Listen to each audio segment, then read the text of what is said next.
واعبدوا الله ولا تشركوا به شيئا.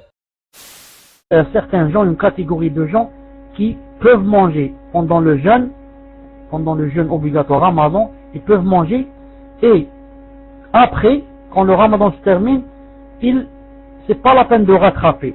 Cela, qu'est-ce qu'ils font? Ils font la fidya, c'est-à-dire ils font manger quelqu'un pour chaque jour, pour avoir mangé, d'après les jours qu'il a mangé. On va voir qui c'est ces personnes. Yurakhasul fitru li sheikh al-kabir. Le vieux, celui qui est vieux, qui a atteint un âge où il est devenu très faible, il ne peut pas faire le jeûne. Celui-là. Ou le mar'atu al-ajuz, et la vieille aussi, il n'y a pas de différence entre une vieille et un vieux, qui ne peuvent plus faire le siyam. Peut-être à 75 ans, peut-être à 80 ans, je ne sais pas, c'est d'après les personnes. Ça varie d'une personne à l'autre. Ou le marid, alladhi la yurja bur'uh. Ou le marad, aussi le marad, alladhi la yurja bur'uh. Ou le marid, nefs الشيء. La maladie, ou bien le malade, qui sait qu'il ne peut pas être guéri. Il y a des maladies, Allah subhanahu wa ta'ala, il y a des maladies, elles sont incurables. Jusqu'à de nos jours, ils n'ont pas encore trouvé leurs médicaments. Quand je dis elles sont incurables, ça veut dire elles sont incurables jusqu'à ce jour. Ça ne veut pas dire qu'elles n'ont pas de médicaments. J'ai déjà dit une fois qu'il y a un hadith sahih qui dit qu'il n'y a pas une maladie qui n'a pas de médicaments. Mais, comme a dit le prophète sallallahu alayhi wa sallam, alimahu man alimahu wa jahilahu man jahilahu. Mais, ceux qui l'ont su, ceux qui l'ont ignoré, ils l'ont pas su. Donc, on doit chercher, car chaque maladie a son médicament. Allah Azza wa Jalla ne descend aucune maladie sans qu'il ne descende avec elle son médicament. Donc, il y a des gens qui ont des maladies chroniques, comme par exemple ceux qui ont le diabète. Quand on est diabétique, on sait que pour l'instant il n'y a pas encore de médicaments. Donc celui-là par exemple, s'il fait le jeûne, il peut avoir des maux, il peut s'évanouir, il peut ça. Celui-là de préférence, s'il est de ce genre, il a essayé, il sait qu'il ne peut pas, de préférence qu'il ne fasse pas. Et Allah Azza wa Jalla a dit, ya ayyuhalladhina amanu la taqtulu anfusakum.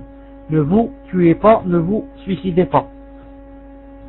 Wa aydan, bien sûr, on va parler maintenant de détails. Et qui c'est encore ceux qui peuvent manger? Ashabul a'mal shaqa. Ceux qui travaillent des travaux très durs. Il y a des gens qui travaillent des travaux très durs du matin jusqu'au soir. Comme par exemple, Wallahu a'lam, je donne un exemple, par exemple, les mineurs. Celui qui est sous la terre du matin au soir avec des machines, etc. C'est très difficile pour lui. Pour faire quoi? Pour faire le ramadan. C'est pour ça que ceux-là, ils peuvent manger. Ceux qui ont des travaux très, très durs et très difficiles. هؤلاء جميعا يرخص لهم في الفطر إذا كان الصيام يجهدهم. Tout cela, toutes ces personnes peuvent manger s'ils savent que le jeûne va les fatiguer ou bien va les faire tomber malades. ويشق عليهم مشقة شديدة في جميع فصول السنة. Et ils savent que pendant toute l'année, ils sont toujours dans le même état, toujours comme ça faible, toujours comme ça malade. Celui-là, qu'est-ce qu'il fait? Celui-là, il peut pas rattraper, il est toujours comme ça, il est toujours malade. C'est pour ça, celui-là, il n'est pas obligé de rattraper, mais qu'est-ce qu'il fait? Il fait manger quelqu'un à la place du jour où il a mangé. Maintenant, c'est un peu particulier pour ceux qui, j'ai dit, font des travaux à l'eau. Peut-être la personne va me dire, mais cette personne qui fait des travaux difficiles, elle peut le rattraper après. Moi j'ai dit, je parle d'une personne qui fait des travaux difficiles et qui fait ce travail tout le temps. Elle n'a pas d'autre jour pour le rattraper. C'est ça sa vie. Du matin au soir, il est mineur tout le temps. Il va rester comme ça son travail. Il travaille toujours comme ça. Celui-là, il ne peut pas rattraper. وفي الحديث صحيح كنا في رمضان على عهد النبي صلى الله عليه وسلم عن سلمى بن الأكوع رضي الله تعالى عنه قال كنا في رمضان على عهد الرسول صلى الله عليه وسلم من شاء صام ومن شاء أفطر. Ceux qui voulaient manger, ceux qui voulaient faire le siyam faisaient le jeûne. C'était comme ça auparavant. Auparavant, on choisissait. حتى أنزلت, ensuite Allah Azza wa Jalla a fait descendre un verset, فمن شهد منكم الشهر فليصم. Ensuite Allah Azza wa Jalla a fait descendre un verset où il est dit, quiconque de vous voit, c'est que c'est le Ramadan, on est au mois de Ramadan, il est obligé de faire le siyam. Allah Azza wa Jalla voulait aller avec les gens doucement. Quand il a fait descendre le Ramadan, il te fait choisir. Si tu veux pas faire le jeûne, tu fais manger quelqu'un. Ensuite, quand les gens ont commencé à s'habituer un peu à jeûner de temps en temps, quelques jours, ensuite Allah Azza wa Jalla a fait descendre le verset qui dit, vous êtes obligés maintenant tous de faire le jeûne. Et cette permission de ne pas le faire et de faire manger quelqu'un, c'est seulement pour quelques-uns. Ce sont ceux dont je viens de citer. Ensuite il a dit, والكبير العاجز عن الأداء والقضاء يكفر عن كل يوم بإطعام مسكين. Celui qui est vieux et la vieille aussi, donc le vieux et la vieille, ceux qui ne peuvent pas le faire, s'ils vont le faire, c'est très difficile pour eux et ils ne peuvent pas aussi rattraper. C'est aussi difficile pour eux. Cela, pour chaque jour, après l'avoir mangé, ils font manger quelqu'un. Le hadith sahih, je viens de le citer, c'est un hadith sahih. Il dit, فأثبت الله صيامه على المقيم الصحيح ورخص فيه للمريض والمسافر وأثبت الإطعام للكبير الذي لا يستطيع الصيام. الله عز وجل quand il a dit فمن شهد منكم الشهر فليصم, وإل a dit aussi وعلى الذين يطيقونه فدية طعام مسكين. Ça veut dire Allah Azza wa Jal a laissé ou a obligé le jeûne pour celui qui peut, celui qui n'est pas en voyage, qui n'est pas en voyage, et il a permis aux malades et aux voyageurs de manger, et il a fait une particularité pour celui qui ne peut pas, qui est très âgé, par exemple, de manger et de ne pas le rattraper, mais de faire manger pour chaque jour où il a mangé. Ensuite, il y a un hadith sahih, lorsque Allah Azza wa Jalla a dit وَعَلَّ الَّذِينَ يُطِيقُونَهُ فِدْيَةٌ طَعَامُ مِسْكِينٍ, قال عبد الله بن عباس, un hadith عبد الله بن عباس رضي الله تعالى عنه, c'est un hadith dans le Bukhari, قال ليست بمنسوخة, ce verset n'est pas abrogé, n'a pas été abrogé. هو الشيخ الكبير, c'est pour le vieux, والمرأة الكبيرة, et pour la vieille, لا يستطيعون أن يصوما, ils ne peuvent pas faire le siyam, فيطعمان مكان كل يوم مسكينا, donc à chaque jour qu'ils vont manger, ils vont manger quelqu'un. وأيضا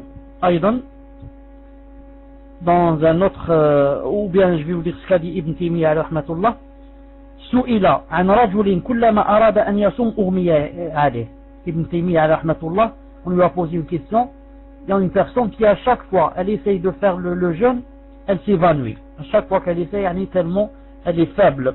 Il a répondu, alhamdulillah, إن كان الصوم يوجب له مثل هذا المرض, si le fait qu'il jeûne, il se trouve dans un état pareil, un état critique comme celui-là, فإنه يفطر ويقضي, il doit manger et il rattrape un autre jour. Il mange et il rattrape un autre jour.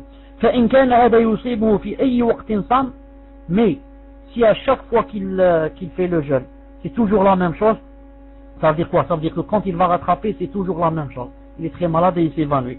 Il a dit dans ce cas, وكان عاجزا عن الصيام, donc il ne peut pas, فيطعم عن كل يوم مسكينا, donc il fait manger pour chaque jour quelqu'un. Donc la règle elle est très simple. Quiconque mange un jour ou plus d'un jour, la règle c'est qu'il doit le rattraper. Maintenant, s'il est malade, c'est le genre qu'il ne peut pas rattraper. Celui-là, qu'est-ce qu'il fait? Il fait manger un mendiant pour chaque jour qu'il a mangé. S'il a mangé 10 jours, il fait manger 10. S'il a mangé un mois, il fait manger un mois. Donc quelqu'un, par exemple, s'il est malade, il peut pas faire le jeûne. Qu'est-ce qu'il fait? Il mange. Ensuite, la première des choses, il essaye après, dans 2 mois, dans 3 mois, dans 4 mois, avant le prochain Ramadan, il essaye de rattraper. Maintenant, s'il sait qu'il peut pas, peut-être il y a des mois où il peut pas et des mois où il peut. Il attend les mois où il peut, les mois où sa santé va s'améliorer. Mais s'il a une maladie chronique, il sait que cette maladie ne s'améliore jamais. comme le cancer, comme le diabète, etc. Donc celui-là, il n'a qu'une solution, il compte combien de jours il a mangé et il va faire manger des mendiants. Ce n'est pas la peine de les faire manger en un jour. Par exemple, tu as mangé 15 jours, donc tu as 15 mendiants à faire manger. Donc tu as 15 sur ton coup. Maintenant, tu les fais manger en un jour, tu les joins les 15. Ou bien tu fais manger aujourd'hui un, dans une semaine un autre, dans un mois un autre, demain 2, après-demain 3, tu es libre. L'essentiel, 15 personnes doivent manger avant que tu ne meurs. Avant que tu ne meurs parce que tu as 15 jours sur ton coup. 15 jours que tu as mangé. Donc tu dois faire manger. Comment on les fait manger? Il y a plusieurs façons. Anas radiyallahu ta'ala anhu, une fois il a mangé, je crois, 30 jours. Qu'est-ce qu'il a fait? Il a fait ce qu'on appelle une jifnadi, une grande jifnadi. Il a rempli de farid. À leur époque, c'était le farid, c'est quelque chose qui ressemble à du pain comme ça. Le pain quand on le mélange avec un bouillon, etc. Et il a invité le nombre de personnes qu'il a mangé. Il a mangé, je crois, 30 jours, il a invité 30 personnes. Et ils ont mangé jusqu'à leur faim. Donc tu peux inviter, tu peux prendre toi le manger et aller chez eux. Tu peux aller dans un restaurant. Dans un restaurant, si le propriétaire du restaurant, par exemple, c'est une personne serra, c'est une personne de confiance, tu lui dis par exemple, combien mange quelqu'un ici chez vous? Il vous dit par exemple, en moyenne, il mange par exemple 10 euros. Je donne un exemple. 10 euros. Moi, j'ai un jour 5, donc 5 par 10, 50. Puisque vous êtes tellement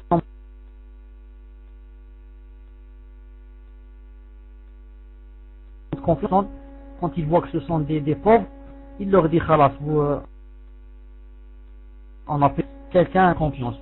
Le muhim c'est quoi? C'est de ne pas mourir avant d'avoir fait manger les gens. Je voudrais dire aussi que ce n'est pas permis de donner de l'argent. Parce que certains gens, ils croient que, ils disent par exemple j'ai 2 jours, bon, alors je vais donner 2 jours, et je vais donner de l'argent à ceux-là. Tu ne donnes pas de l'argent, ça, ce n'est pas l'aumône, ce n'est pas une sadaqa. Ça c'est l'it'am, ça s'appelle fidya.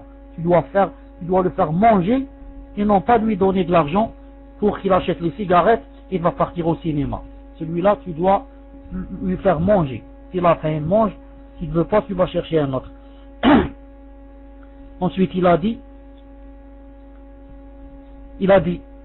Wal-hubla, et celle qui est enceinte, Wal-hubla, Wal-murdi', et celle qui allait, Ida lam yutiqa as-sawm, si elles peuvent pas aussi, elles peuvent pas jeûner. Ou khafata ala anfusihima, ou bien elles ont peur, elles ont peur qu'il leur arrive quelque chose. Elles sont des malaises, elles sont des vomissements, elles sont des maux à la tête, elles sont des choses. Ou ala awladihima, ou bien elles n'ont pas peur d'elles-mêmes, mais elles ont peur de leurs bébés qui sont dans le ventre. Qu'est-ce qu'elle fait? Aftarata wa alayhima fidya. Elles mangent et elles ne rattrapent pas. Elles ne rattrapent pas. Wa la qada alayhima. Elles font, comme je viens de dire, pour chaque jour qu'elle a mangé, elle fait manger quelqu'un. عن عبد الله بن عباس رضي الله تعالى عنهما قال عبد الله بن عباس رضي الله تعالى عنه إذا خافت الحامل على نفسها, si celle qui est enceinte a peur d'elle-même, a peur qu'il lui arrive quelque chose, ou le murdi', et celle qui allait على ولدها, et celle qui allait, elle a peur pour son fils, في رمضان, au Ramadan, يفطران elles mangent, ويطعمان مكان كل يوم مسكينا, et elles font manger pour chaque jour, pour avoir mangé chaque jour, elles font manger quelqu'un. ولا يقضيان صوما, et elles ne rattrapent pas le jour. قال الألباني إسناده صحيح على شرط مسلم, إسناده صحيح. قال الشيخ الألباني في الإرواء عن عبد الله بن عباس رضي الله تعالى عنه toujours أنه رأى ولد له حاملا. Il a vu, Abdullah ibn Abbas, il a vu une d'eux, ça ne s'appelle pas une épouse, c'est quelqu'un, parce que je vous ai dit une fois en islam, il y a 2 sortes de comment avoir une femme, ou bien l'épouser, ou bien l'acte de mariage, ou bien faire un autre acte, je ne sais pas comment ça s'appelle en français, un autre acte, c'est pour les femmes qu'on fait venir des guerres, etc. Parce que celle-là, ça devient comme un esclave. Ça se vend. On l'achète, on la vend, etc. Celle-là, l'homme, il fait avec elle un autre acte. Ça s'appelle pas un acte de mariage. Ça s'appelle Moukliyamin. Et avec celle-là, lorsqu'il a un enfant, il ne l'appelle pas mon épouse, cette femme. On l'appelle Walid, la mère de son fils. Comme le prophète sallallahu alayhi wa sallam, on avait une qui s'appelait Maria. Tout le monde la connaît. Maria, ce n'est pas une épouse. Parce qu'il a fait avec elle le deuxième acte. C'est pour ça on ne la cite jamais dans ses épouses. Mais on la cite comme Walid, la mère de Ibrahim alayhi salam. Donc Abdullah ibn Abbas a vu une de ce genre de femme. Elle était enceinte. Ou murdi'an, il a dit ou bien elle allaitait. Faqad, il lui a dit Anti bi manzilati alladhi la yutiq. Toi tu es de ceux et celles qui ne peuvent pas faire le ramadan, le jeûne. Fa'aliki an tut'imi makana kulli yawmin miskinan. Donc mange et fais manger pour chaque jour un mendiant. Wa laqaba alik. Et ce n'est pas la peine de rattraper après. Ce n'est pas la peine de rattraper après. وزاد, et dans une autre version il a dit أن هذا إذا خافت على نفسها. Ça c'est toujours dans le cas où elle a peur. Elle a peur. Parce que il n'est pas permis à une femme qui est enceinte ou qui allait de manger comme ça directement. Elle ne mange que dans l'un des deux cas. Elle a peur pour elle-même. Elle a essayé, elle ne peut pas. Elle a des vomissements, elle veut s'évanouir, etc. Ou bien elle a peur pour son bébé. Si elle n'a peur ni pour elle ni pour son bébé, elle est obligée de quoi? De faire le siyam. Si elle ne le fait pas, elle a un péché. Et un grand péché, bien sûr. Donc Allah subhanahu wa ta'ala, lui, il sait est-ce que cette personne peut ou ne peut pas. Si elle peut, c'est pas la peine qu'elle dise je peux pas, là, parce que Allah sait dans son cœur qu'elle pouvait, elle l'a pas fait. Et si elle peut pas, Allah ne demande jamais à quelqu'un qui peut pas qu'il puisse. Non, tu peux pas. Mange et tu fais manger quelqu'un lorsque le ramadan se termine. نعم. وأيضا عن الشيخ الألباني على رحمة الله il a noté un hadith عن نافع أن ابن عمر بن الخطاب, vous connaissez tous le fils de Omar ibn Khattab radiyallahu ta'ala anhu, qu'il a dit la même chose en ce qui concerne la femme qui est enceinte, en ce qui concerne la femme qui allait. وقد رواه الدارقطني, et le hadith il est dans le Daraqutni, isnaduhu jayyid, il est très bon le hadith, عن ابن عمر, que Abdullah ibn Umar radiyallahu ta'ala anhu, sa femme lui a demandé, سألته امرأته وهي حبلى, sa femme lui a demandé quand elle était enceinte, est-ce que qu'est-ce que je fais? فقال أفطري, alors mange, وأطعمي عن كل يوم مسكينا, mange et tu fais manger un mendiant pour chaque jour, ولا تقضي, et c'est pas la peine de le rattraper après. Et ça bien sûr parce qu'elle était enceinte et en même temps elle avait peur d'elle-même ou bien pour le bébé. ومن طريق ثاني, c'est dans un autre hadith, كانت بنت, maintenant ce n'est plus sa femme, ce n'est plus la femme d'Abdullah ibn Omar, mais c'est une de ses filles, كانت بنت لابن عمر تحت رجل من قريش, qui était mariée avec quelqu'un de Quraysh, وكانت حاملا, elle était enceinte, فأصابها عطش في رمضان, ensuite elle a eu une grande soif pendant le ramadan, فأمرها ابن عمر أن تفطر, Abdullah ibn Omar qui était son père lui a ordonné ou conseillé qu'elle mange وتطعم عن كل يوم مسكينا, et qu'elle fasse après manger un mendiant pour chaque jour. Pourquoi? Parce qu'elle était enceinte et elle a eu beaucoup soif. Donc il lui a dit mange et après Inch'Allah Ta'ala tu fais manger quelqu'un. Et dans le hadith sahih, alhamdoulilah, قال رسول الله صلى الله عليه وسلم إن الله وضع عن المسافر شطر الصلاة, le prophète sallallahu alayhi wa sallam a dit que Allah Azza wa Jal a enlevé pour celui qui est en voyage la moitié de la salat. Alhamdoulilah, au lieu que tu fasses 4, tu fais 2, sauf le maghrib. A dit donc, alhamdoulilah, c'est une rahma. Donc le prophète alayhi salam a dit, Allah Azza wa Jal a enlevé, en ce qui concerne le voyageur, il lui a enlevé la moitié de la salat. Et il a enlevé le siyam an al-musafir. Et ensuite, celui qui est en voyage, il a enlevé de lui, Allah Azza wa Jal, يعني le siyam, il n'est pas obligé de faire le jeûne. وعن المرضع والحبلى. Et aussi pour celle qui allait et pour celle qui est enceinte.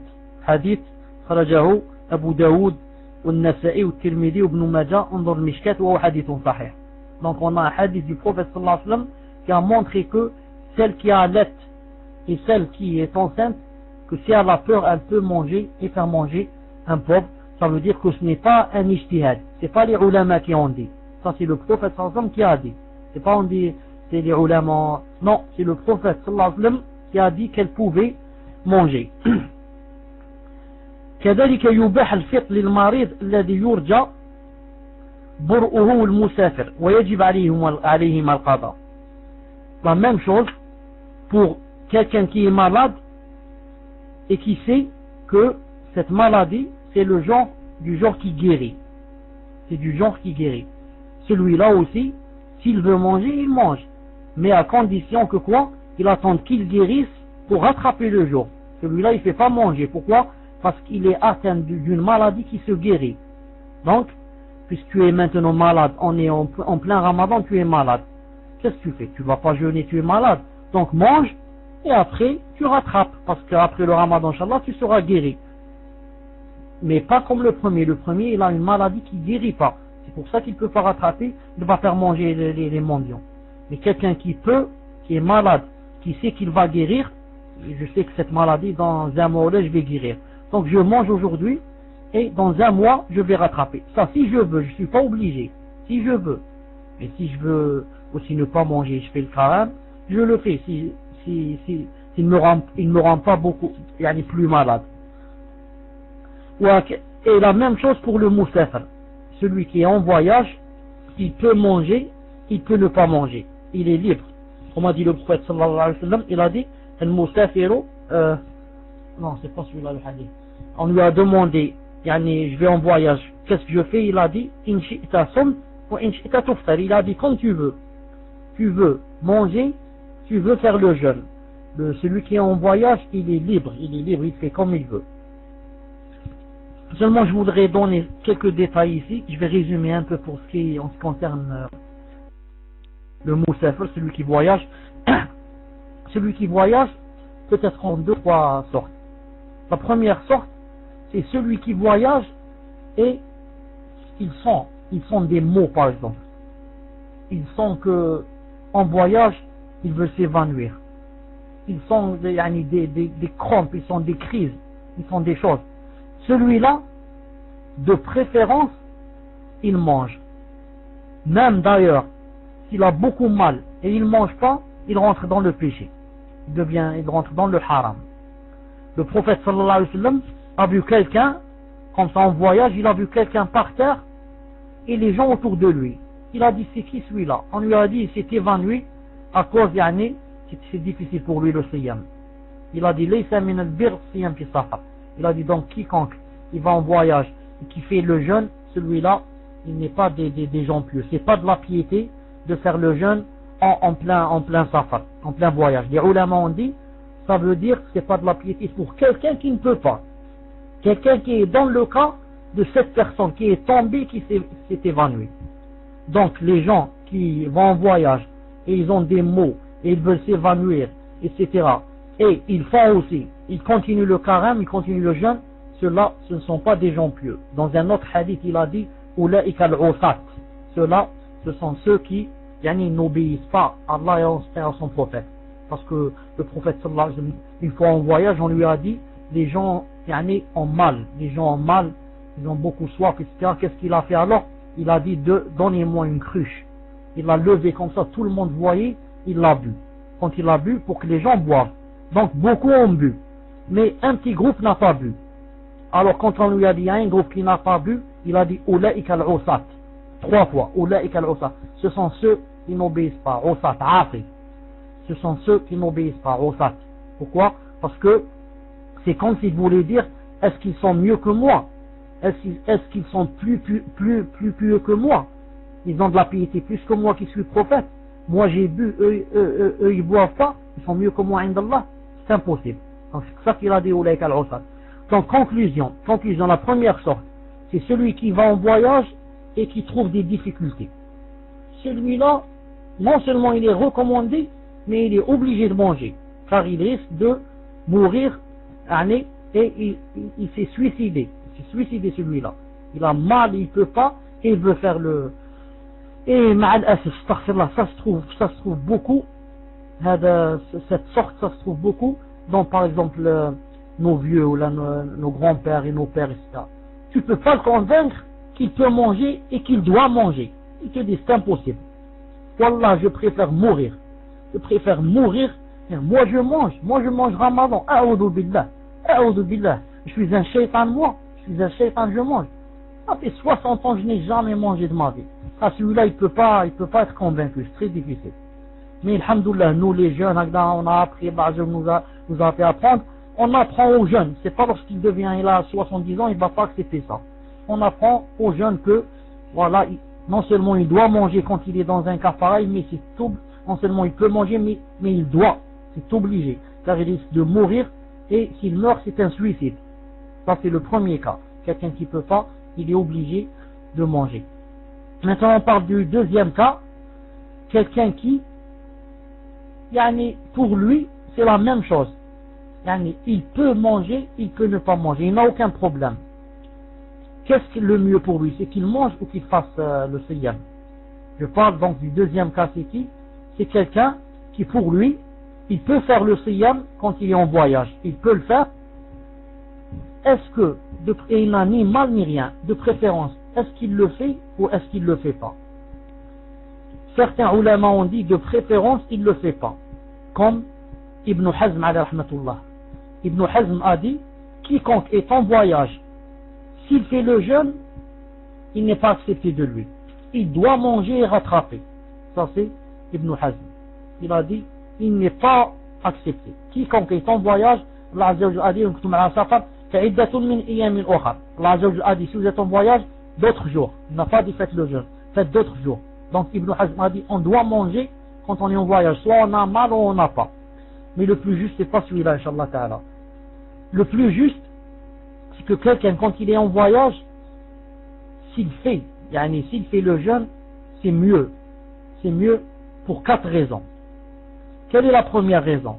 C'est mieux qu'il fasse. Pourquoi? Quelle est la première raison? La première raison, c'est que le prophète sallallahu alayhi wa sallam, quand il voyageait, la plupart du temps, il faisait le jeûne. Mais quand il buvait ou là, c'était pour montrer aux gens qu'ils ne pouvaient pas, qu'ils pouvaient boire, ils pouvaient manger. C'est ça qu'il buvait de temps en temps. Pour montrer aux gens, c'est tout. Mais lui, la plupart du temps, il était quoi? Il faisait le jeûne. D'ailleurs, dans le hadith sahih, عن أبي الدرداء رضي الله تعالى عنه قال كنا مع النبي صلى الله عليه وسلم, on était avec le prophète صلى الله عليه وسلم في يوم شديد الحر, en un jour très très chaud, حتى إن أحدنا لا يضع يده على رأسه من شدة الحر. Donc on était dans un jour très chaud, on a voyagé, il faisait tellement chaud que qu'est-ce qu'on faisait? On mettait nos mains sur nos têtes, subhanallah. On n'avait ni chapeau, ni casquette, ni rien.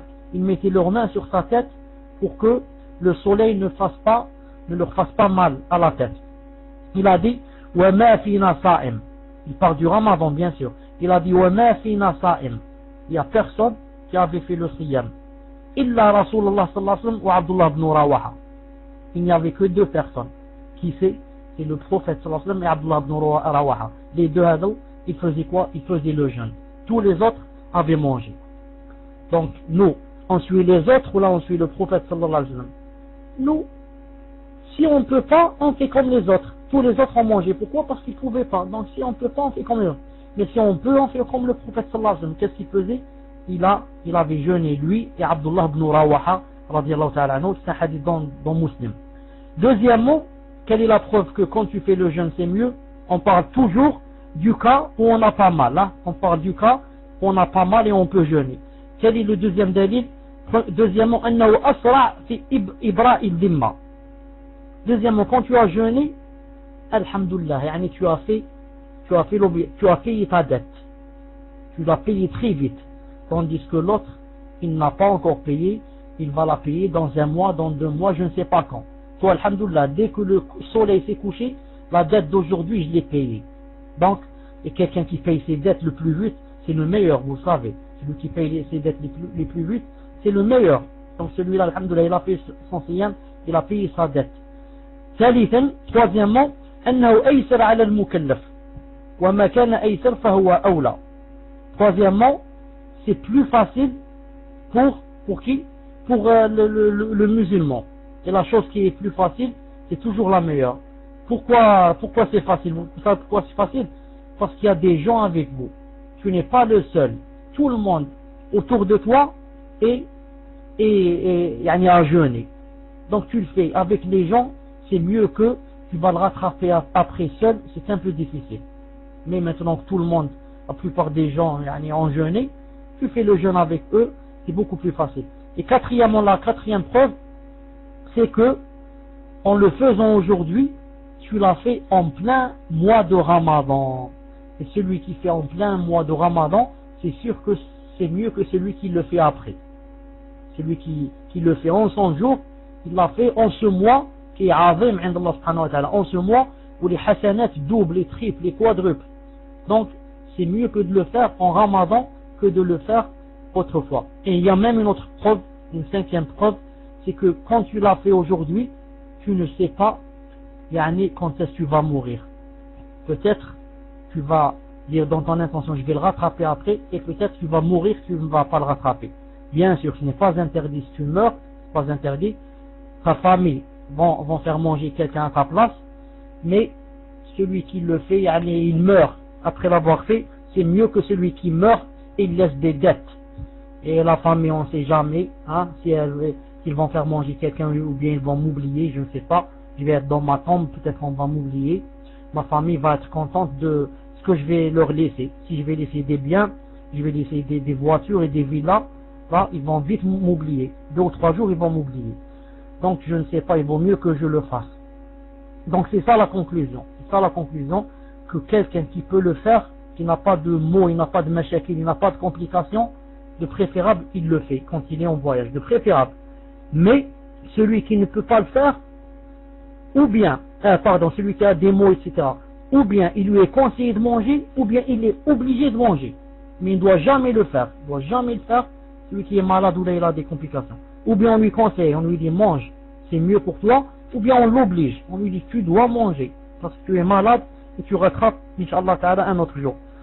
Je voudrais là ne pas oublier de dire une chose, c'est que certains, on entend de temps en temps certains qui disent que par exemple, maintenant les temps où le monde a évolué, etc., on ne peut pas par exemple manger pendant le Ramadan.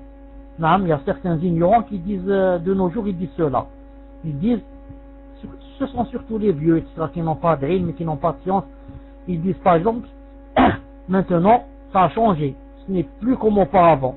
Auparavant, ils pouvaient manger et rattraper après, parce que c'est difficile, le soleil, etc. Maintenant c'est facile, quand tu es en voyage, il y a la voiture, elle est climatisée, il y a l'avion, une demi-heure tu es chez toi, etc. Donc tu peux pas manger. Donc tu peux pas manger, tu dois faire le Ramadan. À cela, Cheikh l'Islam Ibn Taymiyyah a dit une chose, il faut bien la mettre dans la tête, il a laissé toujours entre les yeux. Il a dit quiconque, dans ses Majmou' al-Fatawa, il a dit quiconque dit que de nos jours, en ces jours, en 600 et quelques, nous sommes maintenant en 2006, il a dit ça en 600 et quelques. Il a dit quiconque dit de nos jours qu'on ne peut plus manger, cela ce n'est plus permis, parce que les temps ont changé, parce qu'il y a de l'eau froide, il y a tout. Il n'a pas parlé de climatiseur ni d'avion. Il a dit il y a de l'eau froide, etc. Donc on ne peut pas manger. Il a dit quiconque dit cela, on lui dit fais-le repentir. Tu as fait quelque chose de grave, fais-le repentir et demande à Allah subhanahu wa ta'ala de te pardonner d'avoir dit cela. S'il ne le fait pas, on est obligé de le tuer. Celui-là, il doit mourir. C'est le gouverneur qui le tue, bien sûr. On dépose plainte, on dit, il y a quelqu'un qui dit, c'est interdit de faire de manger maintenant, on doit jeûner obligatoirement parce qu'on est en voyage. Celui-là, le gouverneur va le faire venir, il lui a dit, tu as fait le repentir ou tu l'as pas fait. S'il dit, là, je me repens, je ne vais plus dire cela, alhamdoulilah. Il dit, va à la maison, il ne redit plus cela. S'il dit non, il ne peut pas. c'est interdit. Il doit faire le jeûne. Celui-là, le gouverneur alors demandera aux autres de le tuer. Pourquoi? Parce que celui-là, il s'est mis, sans le vouloir, il s'est mis comme moucharria. C'est maintenant lui qui fait les lois. Il veut changer la loi divine d'Allah subhanahu wa ta'ala. Allah ta'ala, qui savait que le monde allait changer, et savait qu'on allait arriver à l'an 2000, et l'an 6000, et l'an 10 000, et c'est là, cela, et quand même il a fait descendre le Coran, et il l'a laissé comme ça. Il l'a laissé pour tous les voyageurs. Ensuite viendra quelqu'un, il va dire non, celui-là c'est seulement pour les voyageurs qui n'ont pas d'eau froide, et n'ont pas de climatisation, et n'ont pas d'avion. Les autres voyageurs, ils ne peuvent pas. Donc qu'est-ce qu'il a fait sans vouloir? C'est comme s'il voulait dire, voilà, un législateur, c'est le mot que je cherchais. Il s'est mis comme législateur. C'est comme s'il a voulu dire, ça y est, ce verset ne compte plus. J'ai un autre verset.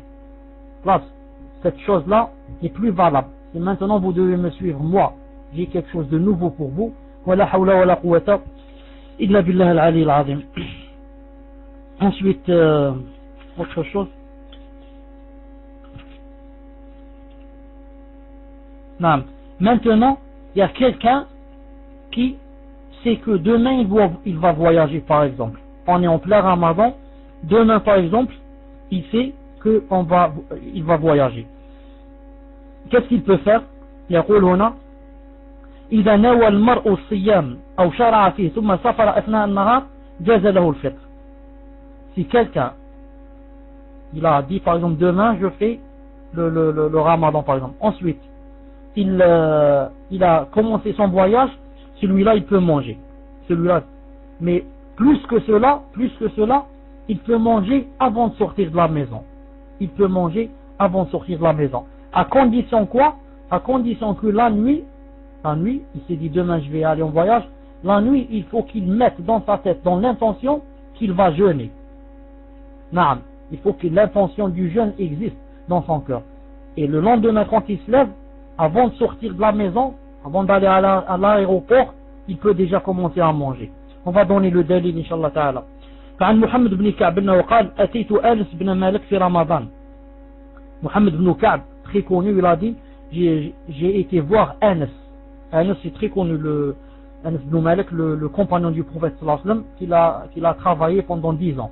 Il a dit j'ai été le voir en plein Ramadan et il voulait voyager. Anas radiyallahu ta'ala voulait voyager. On lui avait déjà préparé sa monture. On avait préparé sa monture. Il avait mis les vêtements de voyage.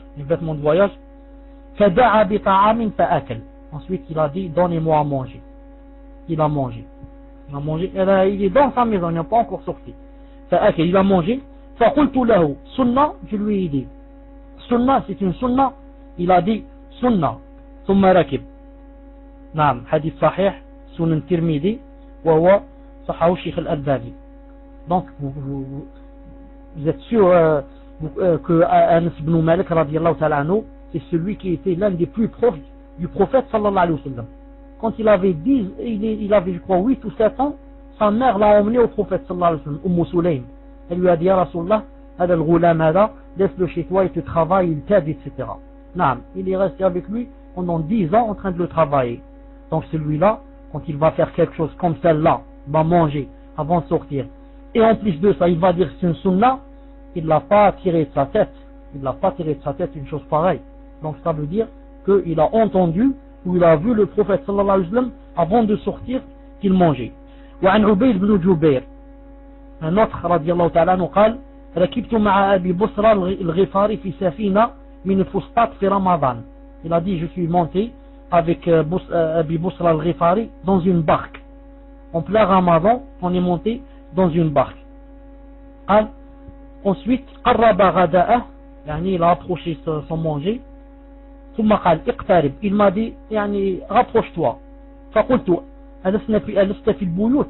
Je lui ai dit subhanallah, on n'est pas encore on n'est pas sorti de la ville, on est devant la maison.